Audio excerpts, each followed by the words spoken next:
Pagsa pa rin ang mga mamimili sa mga Kadiwa store sa iba't ibang lugar sa bansa dahil bukod sa abot kayang presyo, sariwa pa ang mga produkto. May report si Bernard Ferrer live.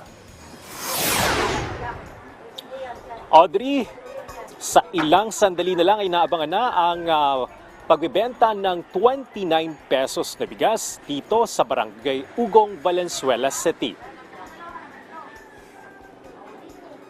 Inaabangan na ng mga residente ang murang bigas dito sa Kadiwa Store sa Barangay Ugong. Lahat sila naghahanap ng mura pero mataas na kalidad ng bigas. Sa ilalim pa rin ito ng programa ni Pangulong Ferdinand R. Marcos Jr. na layuning makapagbigay ng abot kayang bigas sa mas maraming Pilipino. Kahapon nang sinimulang ibenta ang mga murang bigas dito sa AMVA Housing. Nasa 125 sako ng bigas ang dinala dito para mabili ng mga residente at maging ng mga nasa labas ng komunidad. Mabibili ang mga murang bigas sa mga sumusunod na lugar.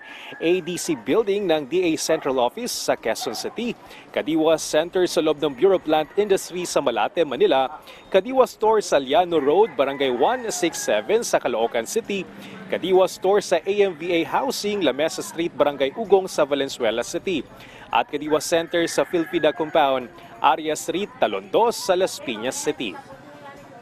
Audrey, nasa 2 kilo ng kada kilong bigas ang maaring mabili dito sa Kadiwa Store sa AMV Housing. Available rin ang mga sariwa at murang gulay dito sa Kadiwa. Balik sa iyo, Audrey.